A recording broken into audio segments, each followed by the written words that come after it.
So welcome. Thank you to Andy for joining us. I know a few of you in the group currently have said you're going to be popping in for the call. Hope you're having a great day, regardless of the time wherever you're at. And if you're going to be catching this recording, I hope you're having a great day too. So today, Gilly and I were going to be talking about strength training in collision in team sports and kind of doing a bit of a deep dive on, all of Gilly's knowledge in the field and then also giving you guys practical takeaways for programming that you can use as well as some homework, which we're going to touch on at the end. So why don't we kick into it, Gilly? How you doing, man? Yeah, hey Bucky, hey Andy. Yeah, no, I'm good. I'm a bit jet lagged to be fair, pretty tired, but I'm good. It is 7 a.m. over here in Africa, and we've been here for I think 5 days. Yeah, nose is bleeding, altitude's hitting me. It's she's a hell of a day to be alive. How good. Unreal, man. Unreal. Um, Well, and for those of you who are joining, I was a bit of a baby. I said because it's 10 for me. I said, "Hey, Kelly, do you need me to be there live?" And now I kind of feel bad because he's super jet lagged. So here we are. We all show up ready to rock. Gilly's got coffees in. I've had a Red Bull. We're gonna provide you guys with some great value today. awesome. We'll kick in, eh? I suppose this is actually this is a presentation or the foundation of a presentation I gave at the International Strength and Conditioning Conference a couple of years ago. I've obviously updated it and tweaked it a bit for you guys. So um, this is just really a collection of thoughts and ideas that sort of I believe that form the basis of how we get strong and why we need to get strong in collision team sports. And obviously, my collision team sport is rugby union, but this would apply to things like sports like NFL, rugby league, and probably a lot of transference to other team sports as well. So I suppose uh, without too much sort of fluffing around, there's two main reasons to get strong um, in collision team sports. The first one is resilience. You have numerous large humans running as fast as they can into one another. You have to be able to apply forces, big forces, and absorb them. And if you are, how do I say it? If you are weak going into a collision, you're going to come off second best. You're either going to end up on your ass or you're going to be hurt. And so we need to be strong for the collision. And to be resilient through the collision to dominate the collision. And that's the second point, which is performance. If you dominate the collision, then you're going to be performing better for you and your team. You're going to be going forward. Your team's going to have time. It's all about the collision. So, strength is massively important. People think size is important, and yes, it is, but strength still prevails. You can be big and weak, um, and you might dominate one or two collisions, but you'll get caught out and you'll either end up broken or on your ass. So strength is king. And I suppose it's sort of, you would have all heard the phrase all show and no go. Like that's where you can be big and you can have muscles bulging out of your biceps. But that's not strength. You need functional strength. You need strength that's going to help you in the collision. It's going to help you clear rucks, clean bodies. So it's not about looking good. It's about being strong. Few topics we're going to whiz through, team. I just want to sort of set the scene a little bit with the landscape that most team sports operate within, and things we need to consider. And we're going to go through some programming and things in a bit of detail too. So um, this is us at the moment. Our landscape is we live out of a suitcase. I've trained the guys in 3 gyms in 4 days this week. We've had, I'm actually creating a gym tomorrow in a room in a hotel.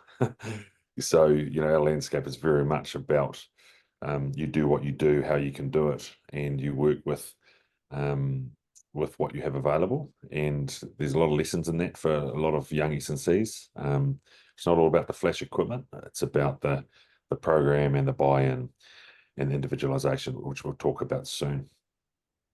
The key thing in high performance sport, at least, are these three things here. Now, when I say high performance, I'm just talking about any team that's wanting to win. Whether we're talking about a club team in Sydney Rugby, whether we're talking about a first 15 in a school in a school league in Brisbane, or in Europe somewhere, the margins is pretty small. When you're getting towards those competitive levels of play, margins are small, and things are always changing. There's always, whether that's travel, weather, all sorts of things change, and we've got to be able to react. And then the last thing is, often us coaches feel a lot of pressure because we want to win. And winning's not the be all and end all, but it's definitely why most of us do what we do. We want to help people be the best they can be. And so there's a bit of pressure on us. Typical competition schedule for a rugby team or a league team would look like this, where there's 5, 6, 7 days between games. And why this is important is because we have to factor this into our programming for strength. We have to understand the toll on the body following a game. We have to understand the need to be fresh for a game. So there's this never-ending flux of recovery versus performance, training hard versus fitness versus recovery versus performance. There's non-stop movement across those days about what we could do, why we should do it, and the impact on the day following. I think regardless of whether we're in season, out of season, like our pre-seasons, for example, pre-seasons, people think it's easy to get strong, but it's no different to in season, because in the pre-season we're trying to get strong, we're trying to get really fit, and so you've got this clash of paradigms, this clash of physiological adaptations, where you're trying to get the muscle bigger and stronger, but you're trying to get it fitter, which is actually trying to get the muscle smaller.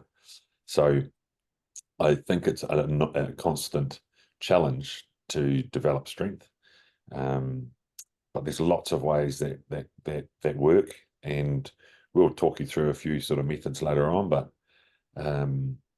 yeah, it's always a challenge. Don't ever think that getting strong is easy. It requires hard work, but it requires consistency and stimulus.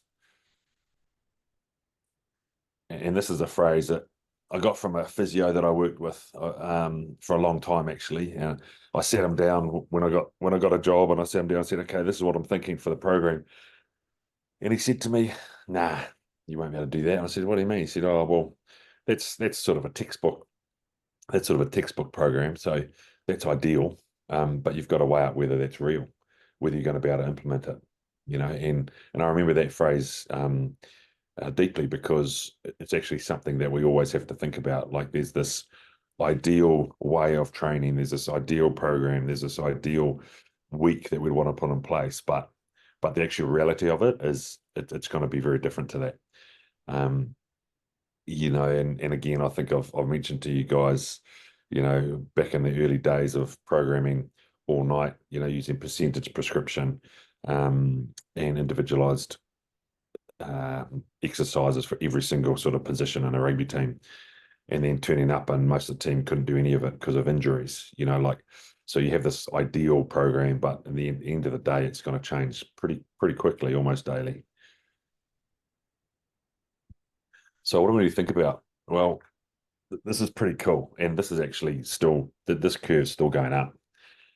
So this is since 2008. So obviously, if we track this back even further, this graph would probably be even steeper. But over 10 years, there's been like I don't know, in a lock, we've seen an increase of about 13, 14 kilos in 10 years. This is at professional rugby level. Props are the same. The crazy thing is, 6 years on from this data, that prop score is another 10, 12, 13 kilos higher. So props, let's say that's 113 in 08. It's 22 kilos in, what's that, 16 years. So it's over about 1.5 kilos. The professional athletes are growing a year. Okay. Why is that important? Well, they're bigger. The forces involved in collisions are higher. So we need to be stronger. It's as simple as that. You need to be stronger to tolerate the collisions because the momentum involved in them are getting bigger. Hence, our injury profile is changing or has changed. And not only that, we're running more. We're probably not running faster, but we've got bigger humans running the same speed.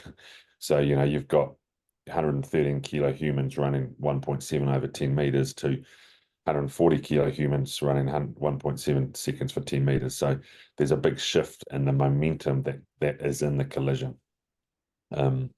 So we're getting bigger. We have to get stronger. We're getting fitter.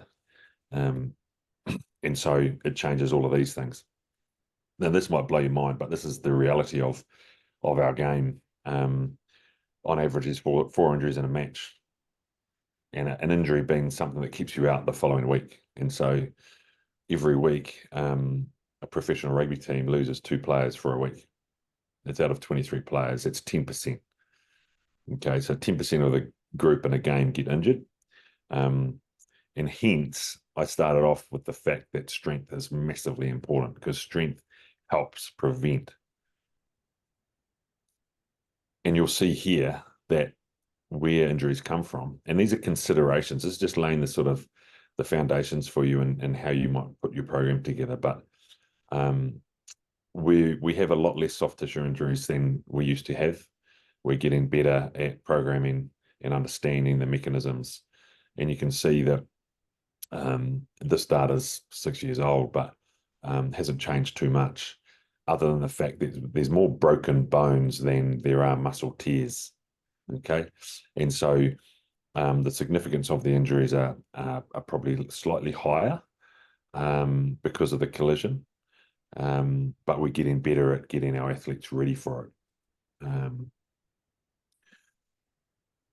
And so here you go. Here's a sort of a injuries per 1,000 match hours, and it's interesting because there seems to be a lot more injuries in the backs than the forwards, and probably because, and I'm speculating here, but a lot of these collisions are at greater speed because there's more space out wide. So something to think about when you're wondering about who needs what. You can see there that our speedsters are the ones that probably have a greater risk at the moment. And you can see here that the most common site of injury is a tackle. So I mentioned at the very start that we've got to prepare the athletes for the collision, and no shit, Sherlock. The collision is where the injuries happen, and that's what we've got to be resilient for. Other things that might not affect some of you guys, but I think it's important for you to understand some of the challenges we face is travel. We've just flown 30 hours, 10-hour time shift, and at 1,700 meters above sea level. There's fatigue, there's jet lag and time zone adjustment, and there's big humans trying to sleep and be horizontal in seats and planes that are designed for 80 kilogram people. So their injury risk for backs is massive, as in our lower backs. So the nitty gritty.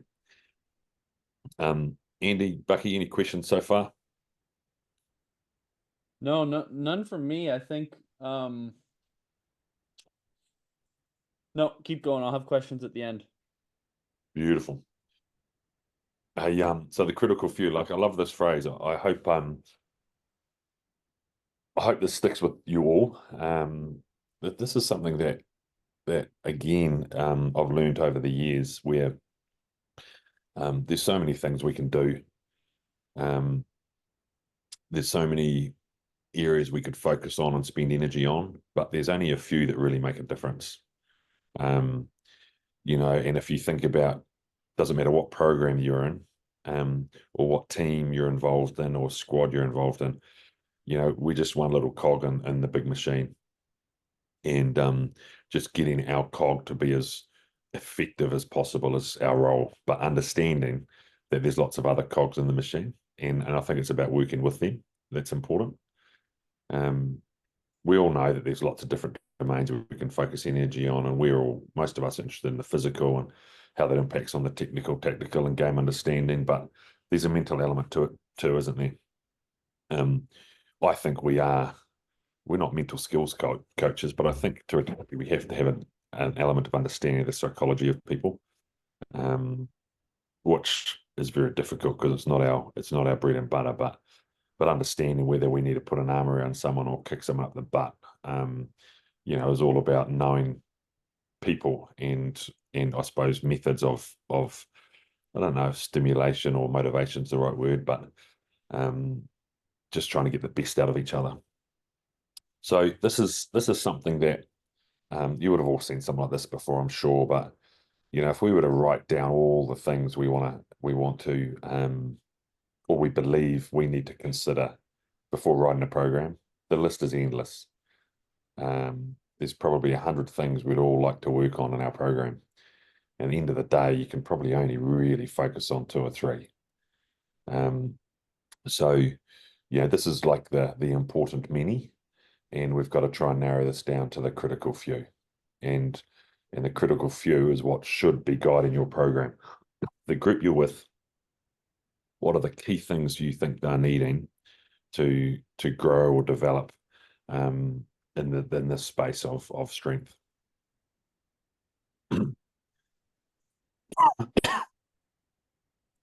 So first thing we're going to touch on is individualization. Now, everyone talks about this, and I think it means a lot of different things to a lot of different people. I'm just going to talk about what I think it means to me and the people I work with. First thing I'd say is we need to understand the injury profile of the athletes. We need to understand where they're currently at and where they're trying to get to, which we've talked about before on this chat. Working with the end in mind. And so, we need to understand these things. These aren't things that are crucial to keep thinking and talking about, but it needs to be understood when we're putting our program together. This is Offa here. Offa's working on his neck strength. We need to know that he needs to get a strong neck. His neck needs to be strong for his role, okay, for scrummaging. That's as simple as it needs to be. So yes, props have occurrence of neck injuries. Will it help his performance? Yes, because it'll stop him getting hurt and it'll help him dominate in the scrum. How strong is he now? How strong does he have to be? He just needs to stay strong. Get strong, stay strong. Do we measure strength in his neck? Yes, we do. How often? Whenever we think we need to. But it's not anything other than keep getting your neck strong. Okay, keep it simple. I think that the key thing is also understanding that the body is all about dose. Okay, it's all about the frequency of stimulus and the dose of the stimulus. So sometimes we just need a little bit of work. We just need a small dose, but we've got to keep stimulating the body. Otherwise, everything we've worked on will just disappear. It's something that most general population don't realize that. A lot of people will say, okay, I'm going to go for a run to get fit. So they go for a run and think now they're fit. Aerobic fitness sort of lasts about 7 days. It starts decaying after a few days. Strength starts decaying after 3 or 4 weeks. And so we could get away with not doing neck strength for 3 or 4 weeks, but we would then have a weak neck. So little and often is key. So individualization things like age, so important. How long has the athlete been training for? Do they have a big ceiling or bigger potential to make progress and change because they've only got a 1 or 2 or 3 year training age? Or have they been a pro for 15 years and therefore need less because I've been doing this for 15 years and their strength base is massive? As you get older, you need different things. When you're younger, you need different things. Time between events or your games. Some schools will play every 4 days. And some clubs will play, 4, 5, 6, 7, 8 days apart. So that all affects the sort of stimulus or the dose that you can apply to the athletes. So you can see all these things to consider. This is individualization because every player will be different in all these areas. And it's just a matter of having the knowledge and considering them when putting their program together. This is really probably that psychology part that I mentioned earlier, like just sort of knowing your athlete. Now, it's not very easy to do when you've got a big group, but I think it's something we should always be trying to do. Do I know the athletes in the group I work with, like inside and out? Some of them I do because I've been working with them for 10 years. Some of them I've known for 2 weeks. So we have to be realistic, but I think conversations, watching how athletes move, seeing how they execute what you're prescribing, how do they respond to cues. Just knowing your athlete's really, really important. Helps you in your decision making around their program. I think and Bucky and I are putting this stuff together for you guys and for our members as we move through this journey we're on. Just understanding what's required for athletes in different positions. People say how strong is strong enough. A lot of young S&C coaches just think the sky's the limit. You can't be strong enough. You need to keep getting stronger. And I'd sort of disagree. Of course I would. I've seen some scrums of late of our players, coming out of a scrum training session and almost passing out.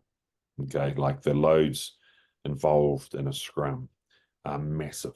And do we need to then go and deadlift 300 kilos? Probably not. We're probably getting so much out of the scrum that we don't need to also be deadlifting 300 kilos.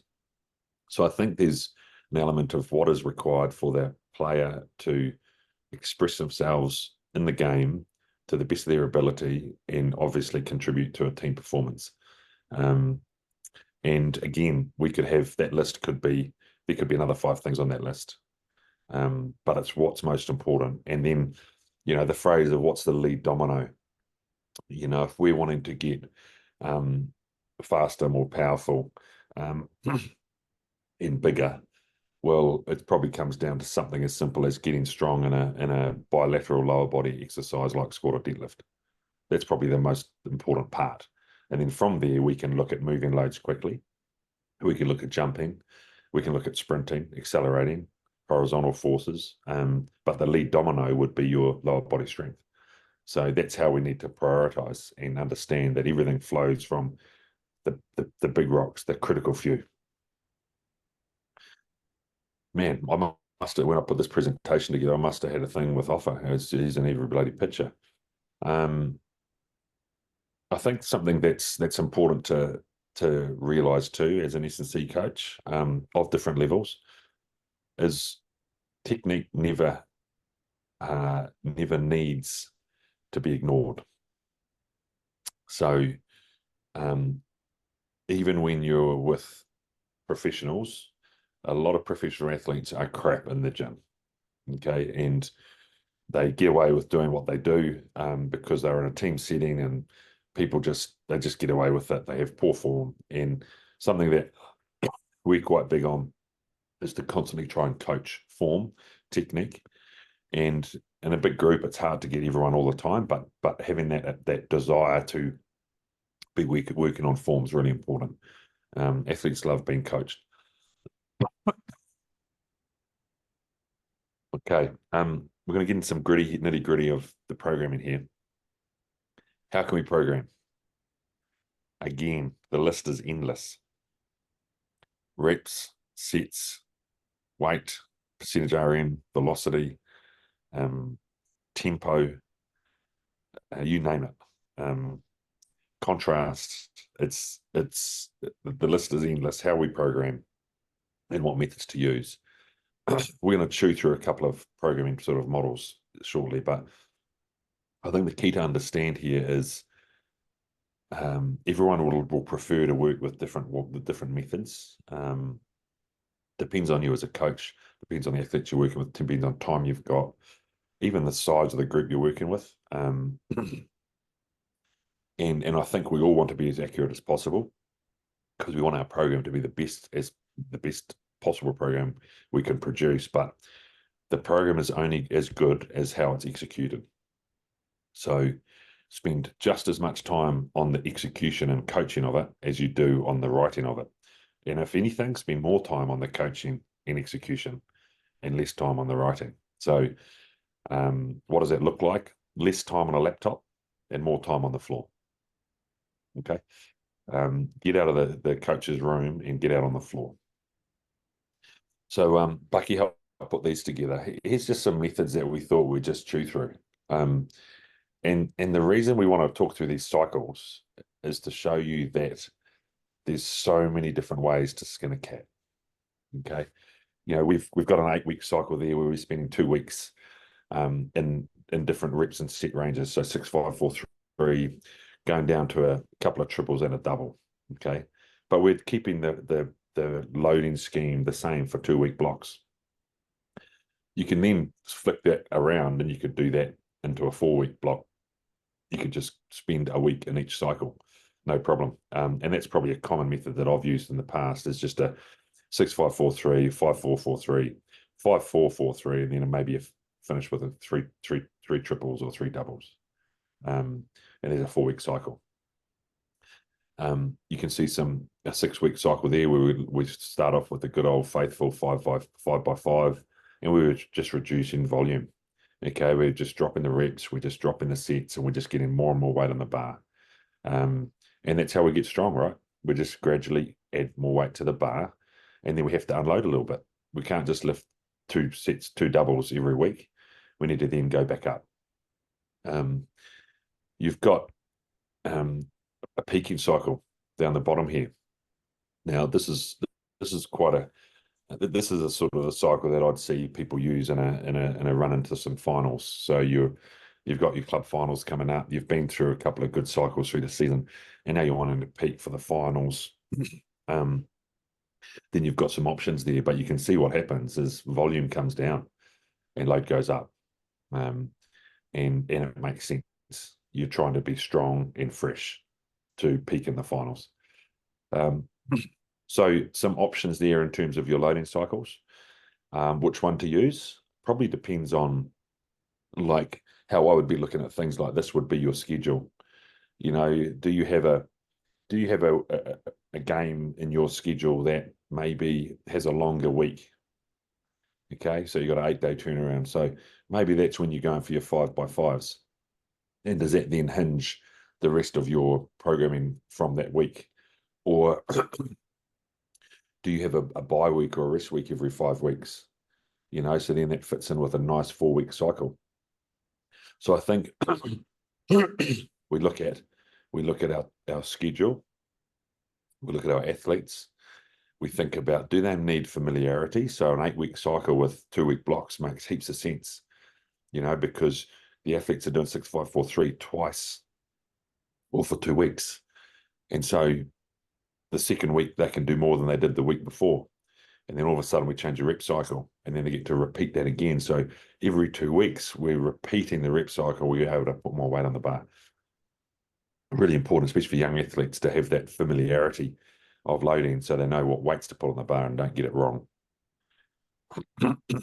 Any questions on those sort of cycles at the moment? Morning, Gilly. Sorry for being late, first of all. Hey, Mike, how are you, champion? You good, brother? Yeah, all good. It's bright and early. So, Mate. I was with these strength methods. What time of like how would you adjust it then for like the different types of season? Are we talking in season, pre-season, off season with these methods that you've got up on the screen, or and that would that just be then just the percentage of load would then dictate you could use these in pre-season or off season if you wanted, and it would just be the percentage on the bar that would change. So this is where it's a good question. I think these can be used like cycles like this are all year round. But you're right, the percentage on the bar or the reps in reserve, the intensity we're working at is probably what you'd tweak a little bit. It's interesting, isn't it? Because we're talking about strength here, and we know that in a team sport athlete, strength is one factor.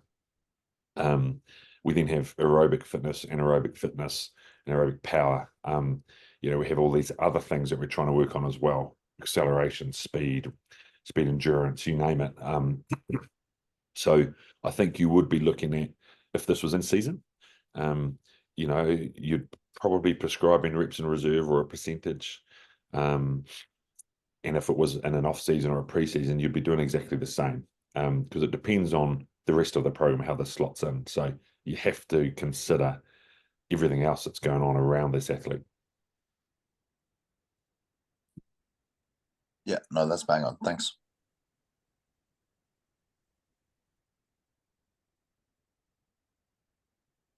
Okay. Oh, that's right. I've got something cool here. So we're prescribing rep ranges and sets. You can see there's a few things we missed on that previous slide. We haven't talked about rest periods, tempo, anything like that. Reps and reserve percentages. We've just shown you some basic rep structures. There's other things to think about, and this sounds like it's just so complicated, but it's actually not. But I want to show you. I think I can show you this. Just watch this guy jump.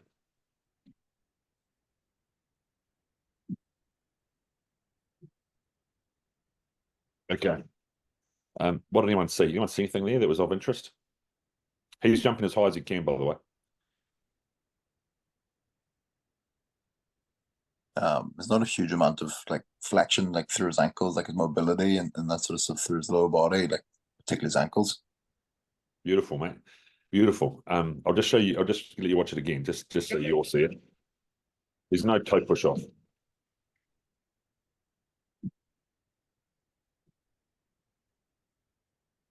So that prop played over 100 tests for the All Blacks, but he ruptured an Achilles, and he came back from his ruptured Achilles, and everyone was saying he was fine, ready to return to play. But you see there, he's got no range, he's got no ability to plantar flex, and he's got no strength in his calves, Achilles, and so. If you think about a key role of a prop is to push, you push through your toes. Probably why he originally did his Achilles in the first place. But I'm showing you that because, to me, training quality is not just about sets and reps and tempo, but it's actually about movement as well. And so this guy was tested on plates, he was tested on strength, there's all these things that everyone said he was fine with, but you watch him move and it was horrible. And so training quality is really, really important. And that's not just about the number, but about what you see. What you see is actually what you get on the park, right? So he was running on his heels at this point. But as far as everyone else was concerned, he's good around the park, but he's on his heels because he's got no calf strength and no range of motion. So the last point here is video to help coach. He had no idea he looked like that. So he didn't have any idea he was doing that. So let's use things that are available to us to improve training quality. But you can see here we've got height, velocity, force, power. Not everyone has access to being able to measure those sorts of things, but there are other things that can be programmed to track or to create training intensity for your strength development program. Flows into this sort of summary here of techniques is important. We say technique is king. Technique is important, but we can't be chasing perfect form before we load too much, because some people will never change their form. Some people will never get deep in a squat. So if we regress people too far, we don't get strong. Yes, we might take 3 years to get form sorted and all of a sudden you can squat well, but by then you've been dominated on the park because you're weak and haven't been getting under heavy loads. So we have to balance out technique with load and getting stronger. As Mike said, you know, reps in reserve, RPE, percentages, what do we work with to prescribe intensity? And that's a choice thing for you and your group. You know, we do 5 sets of 5, and if we're lifting to, you know, 1 rep in reserve or sort of 85-90% on those 5s, you're going to need a bit of time to recover after 5 5s if you're doing properly. So we need to understand that. What exercise are we using? You know, are we 5 5s ass to grass squat? Do them properly, and yep, you're going to have pretty sore, tired lower body and back. So we have to understand how that impacts the rest of the program. Progressions, other accessories, deloading, like what does that look like? And something that I can sort of pass on, just because it's a recent thing for me, is, you know, we've just traveled around the world and we do it again in a week's time. You know, deloading is massively important. You can't keep loading, but you can bank some hard work before you deload, and that's probably the key. Is if you're going to have a deload week, well, it means that you can load prior to that pretty high, and then let the athletes pop out of the hole. So deloading is obviously the opposite to loading, and that's really what those loading schemes are about. You know, it's about giving you opportunities to plan when you're going to be loading and pushing the boat out, and then when you're going to probably be pulling volume back, maybe ramping intensity up a little bit, but allowing athletes some time to get stronger. Microcycling. So this is the nitty-gritty of those schemes we talked about, because they were only schemes for sets and reps. Well, what about how often we're in the gym? Is that are those loading schemes for 1 session a week, or are they for 2 sessions a week or 3 sessions a week? You know, like, what is the frequency of strength training? Now, personally, I believe that most of us don't have great enough frequency in the gym. You want to get stronger, you need to lift more frequently. And only if you have 250 kilos on the bar do you need a week between sessions, you know, and not many athletes have 250 kilos on the bar in a squat. So most athletes can get away with doing more frequent strength sessions. Obviously, do we want to go heavy all the time, or do we want to have a focus on power and speed? Because again, the frequency here is important to think about. Squatting twice a week doesn't mean max loads on the bar 5 5s twice a week. It could be 5 5s and then some squat variations that are more around range, tempo, speed, etc. Every athlete in the group will have different needs around size, hypertrophy, power. So, you know, that's where all of a sudden an athlete might have a lower body scheme of 5 5s, but their upper body might be 4 12s. Okay, shorter rests, longer rests. So again, everything I say is adding more complexity to the program. We've talked about injuries, and I suppose how we try to address them. Number one being big rocks of your program will help address most of them. You know, eccentric hamstrings at hip or knee, we need them, whether they're barbell RDLs, whether they're Nordic drops, you know, neck strength, important in collision sport. And it's they're exercises that have become almost staple in most programs. Strength through range is important to think about. It's not always the be all and end all. Like, we don't have to be full range all the time, because I'm sure we're all aware of it. But if we are trying to get stronger in a full range squat, then typically we're under training at the top end of the range, because we're limited by the load we can lift at the bottom. Okay, but we're strongest at the top, and so we're detraining or unloading at the top. So sometimes loading the top end of the squat, e.g. a rack quarter squat, will help us load that position where most of us need our strength, and yet most of us aren't training hard enough in. I mentioned neck, and I suppose I just thought I'd just throw this in there just to show that, hey, we can get strong in lots of different ways, and we can use equipment, we can use our own body, or we can use mates. And you know, like, it's not rocket science, doesn't have to be complicated. You know, so there's our mates helping us. Here's some equipment we've got, and here's just me doing it, not me, but a mate doing it by himself. Okay, and so things don't need to be complicated. We don't need big flashy budgets. This is something that probably forms the foundation of my philosophy, is self-reliance, competition, keeping shit simple so that it's familiar. And when it's familiar, we can push the boat out and not have any worries or concerns about anything going awry. You know, like, I'm a fan of doing the same shit but doing it better, and I think that's really important. Chasing shiny things or the next best exercise that we see on Instagram just leads you down a rabbit hole. And the athletes will end up not going anywhere because everything's changing around them too fast. Oh, there's bloody offer again. I think these images I've thrown up for you just to show the intensity. Okay, so I'll just flick through them again. Okay, these are this is in test week. Okay, there's effort. Okay, and it's nothing's flashy, it's nothing special. The other thing you can see is mates spotting each other.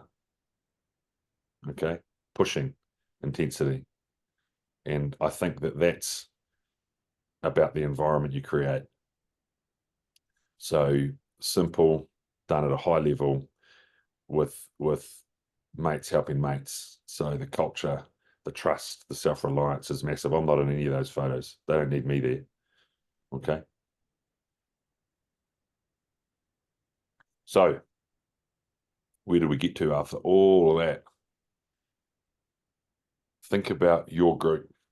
Okay. Consider the things that are the lead dominoes for your group and your landscape.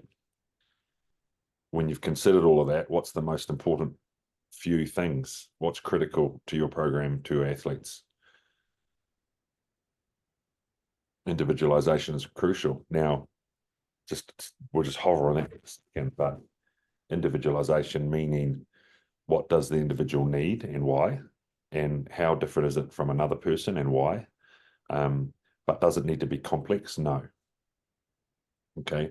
So how old is the athlete? What's their injury profile or history? What's their role in the team? Where do they need special attention? At the end of the day, get strong. We know that on paper we've got a program that we think is ideal, but then what does it look like in practice and in execution? And how can we make it better? You know, and I mentioned get out of the laptop and onto the floor. Okay, spend more time on the floor and less time on the program. And the last thing is, I just wanted to finish with S&C coaches still pride themselves on numbers.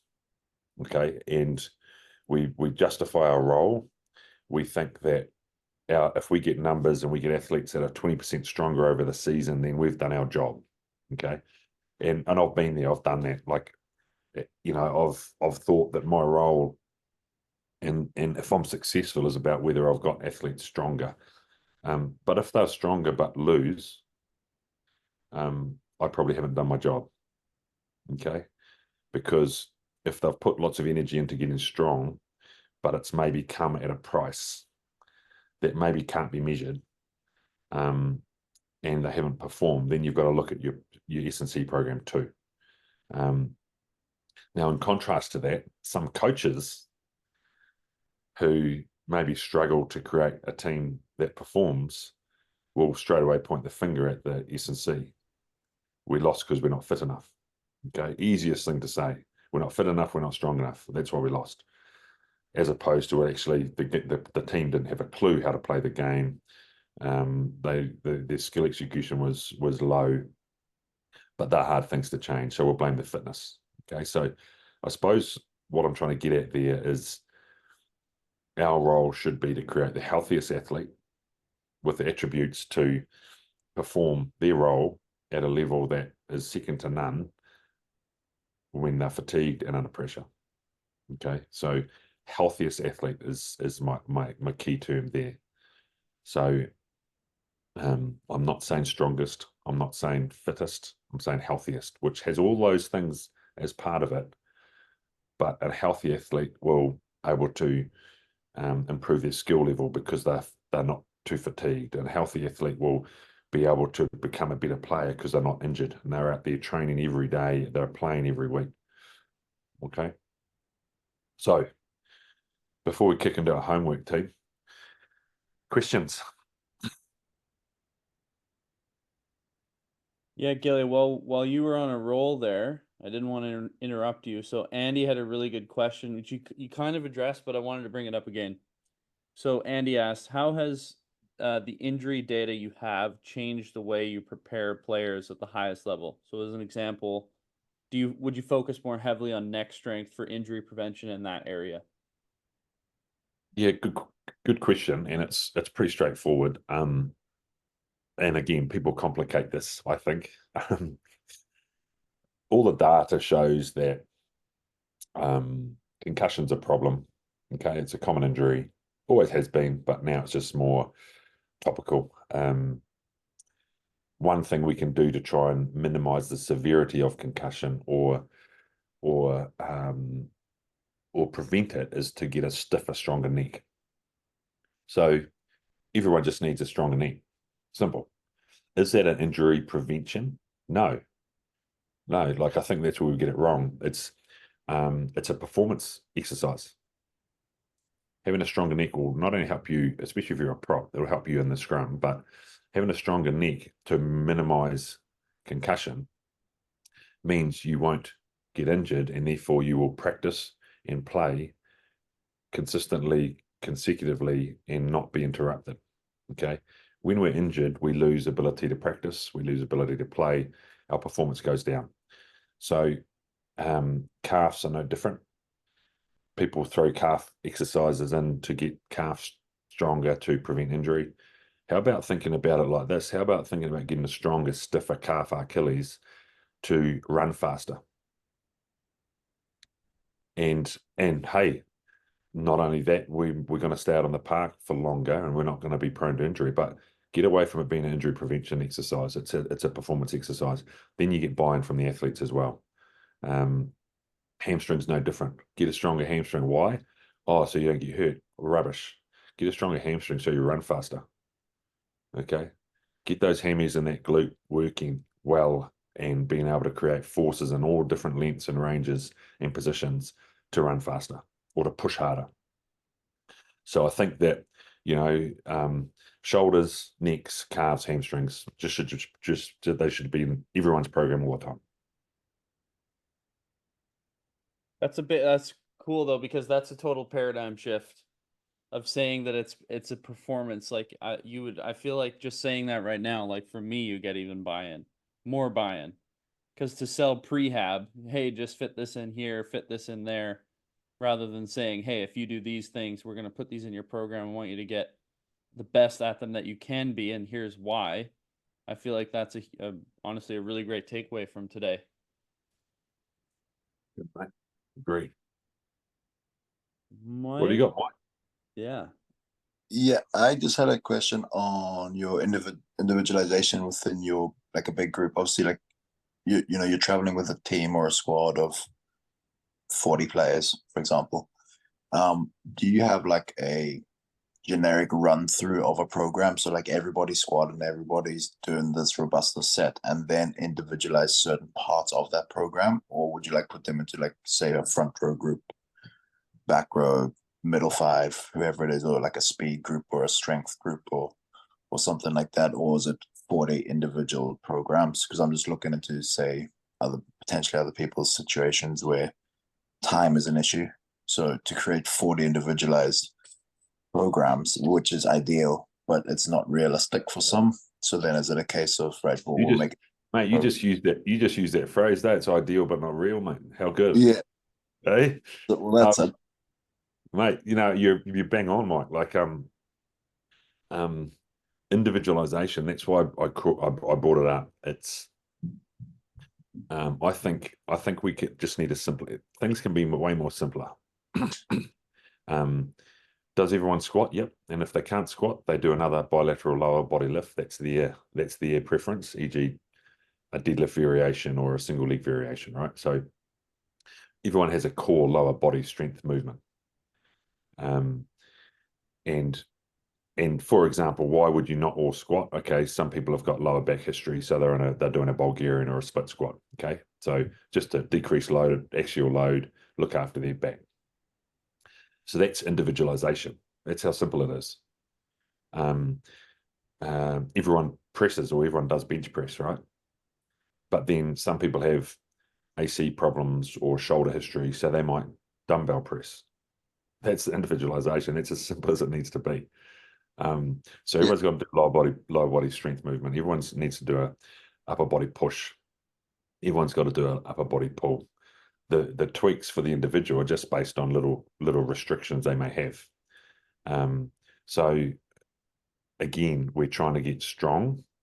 It doesn't. I don't believe that. I don't believe that props need to have any more focus on squat strength than loosies or outside backs.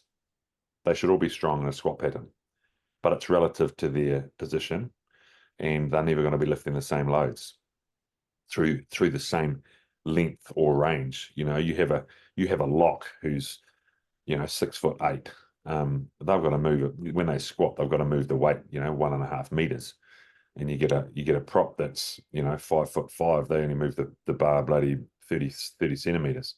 So the load expected and required from an individual perspective is different. So I think it's the individualization is just around the tweaks for the individual's history or needs, but the crux of the program can all be the same. Like just coach it better, get more intensity out of it, and everyone will get stronger. I'm not sure if I'm answering your question, Mike, but I think it's around every position doesn't need a different lifting regime, but individuals in the team might need some tweaks here and there. Yeah, no, that's bang on for me. It was just more because I look at like my rugby squad at the minute, and we have like a program that runs through with sets and reps, and then like you said, it would be, or he can't squat, so he'll do a split squat, or he did this last week, so we'll change that, like small aspects on the floor with as we go along, rather than like being right. You've got this, you've got this, you've got this. It's right. 100%. Right. Feeling Yeah, also. we had a session yesterday, Mike. We had 36 players, and 35 of them did exactly the same program. And one of them had a different program because he's got a neck issue. So we just stopped them pushing.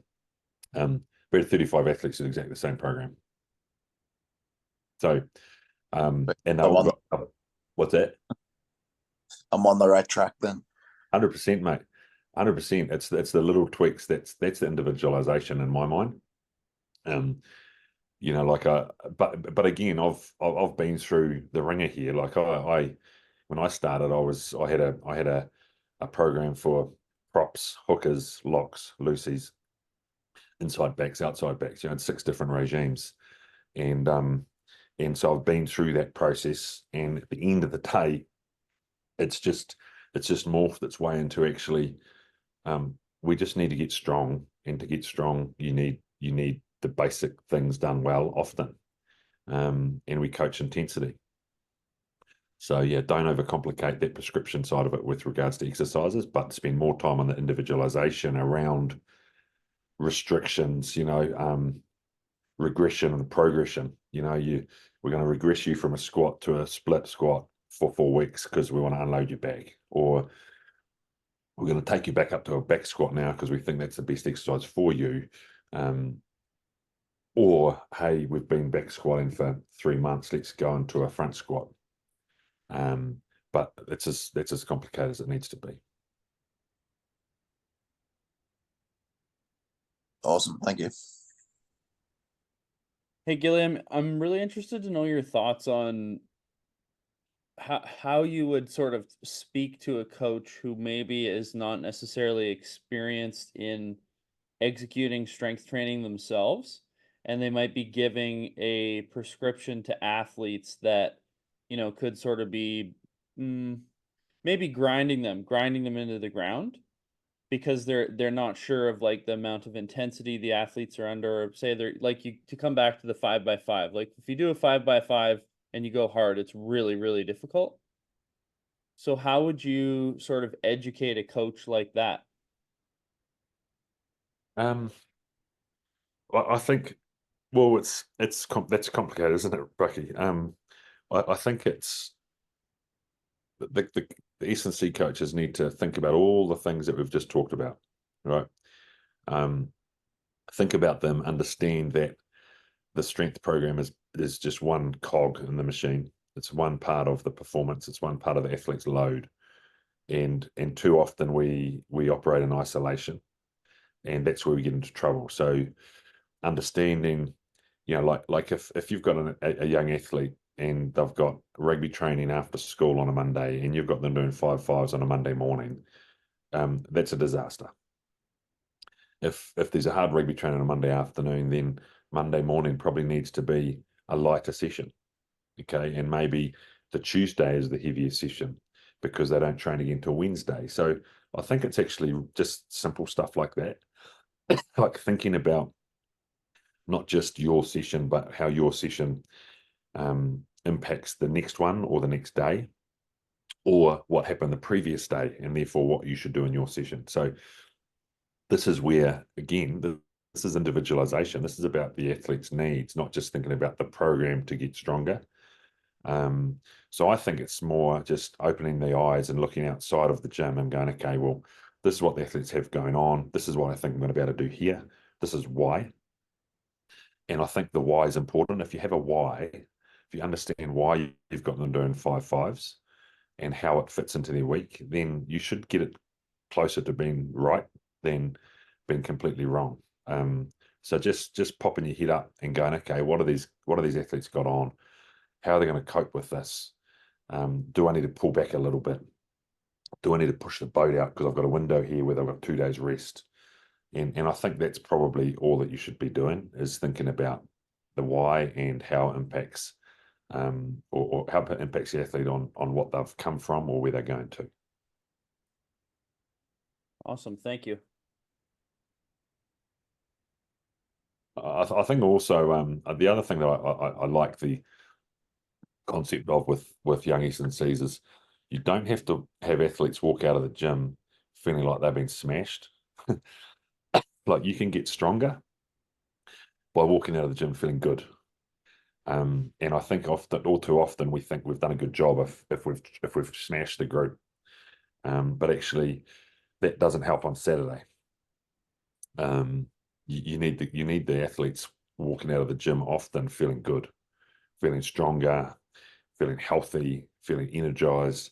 They don't always have to walk out of the gym feeling wrecked. So think about how you can do that. I'd be interested to know, like, as well, because obviously a lot of us are going to be working with, amateur or aspiring athletes, and they're going to have to deal with a lot of other stressors where sport is not the main focus in their life. Is that something that you would also deal with sort of on the fly, like where you do your, your daily check when you see the athlete or when you're having a chat with them, like how are you doing? And then being able to modify based on, if somebody says, "Hey, you know what? Actually, my grandpa right now is really sick," or "I'm having a really hard time with my school," or, just general life stressors, because we're adding into the mix a big, well, potentially a big stress with strength training. Oh, absolutely. Like I think it's that's what I mean, popping your head up to see what's going on with the athletes, like just outside of the gym. The gym's one space, right? Um, especially young athletes, they have lots going on, and most of them don't eat enough, don't sleep enough. And so understanding and balancing all that up is pretty important. And there's a bit of education required there, but I think you bang on, Bucky. Like even professional athletes, all athletes have stuff going on, things that take energy away. Whether that's money stresses, selection stresses, relationship stresses. There's a lot going on that take energy or that should be considered. And that's why I mentioned early on this in the talk about I feel like we need an element of psychology about us. We need to understand that some athletes just need a cuddle and don't need to be pushed all the time, and some need to be pushed all the time, and some need some space every now and then because they've got stuff going on. So I think it's really important. Like athletes have babies, right? Like obviously I work with the men's team, but new dads, like it's a massive change in life and stress. Being away with the team's easy because when they go home, they've got to look after their baby, and it's like all of a sudden it's real life. Whoa, they have to cook dinner. Holy crap, they have to change nappies. Like there's all sorts of stuff going on all our lives. So, Bucky, it's a massive part of. That's what I mean about get out of the laptop and actually get on the floor, talk to your athletes, get to know them, talk through the program, educate them, understand them. Hey, your athlete turns up, and if you just give them their program without chatting to them and checking in, they're not going to be able to tell you they had 4 hours sleep because their baby was up all night. Well, when I find out on Monday morning that one of my athletes has been up all night, then I change his program straight away. Okay, I'll just pull load out. Mate, no point in pushing him into a hole any deeper. He's already had no sleep. So let's actually reduce his training load and stress. Simple. No, thanks for that. I think even for athletes too, like that what you just said, I would like to share with as many athletes as possible, because I feel like there can be an element of guilt about, oh, you know what? Yeah, I'm a dad, but I need to show up and I need to work hard and I need to execute whatever my coach thinks I should be doing. Yeah, no, that's really helpful. Nice. Okay, we're going to kick into this is basically for all the coaches to go away and have a think about. But what we want to do, basically to create some sharing, and some conversations really is, and most of you will be able to pull one of these out of your laptop, out of your computer pretty easily, but it'd be cool to create a 4 to 6 week strength program for an athlete. I think in season or out of season, it's up to you whether you do both.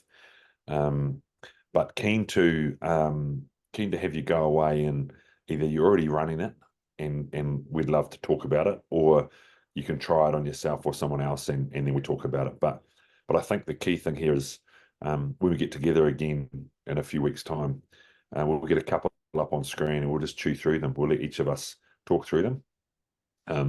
I'll talk through a program. I'll talk through a 6 week program, and the whats and the whys. So the justification of why it looks how it looks. Because remember, that's the key question: why are you doing what you're doing? And generally, if there's rationale, then it's right for your group. And there's a lot of common sense required. But I think we're about to learn a lot from each other if we were to talk through different programming styles. And look at the whats and the whys. So that's what we want to do next time. We're going to put a 6 week program up on the screen for strength, and we want to talk through it. Okay.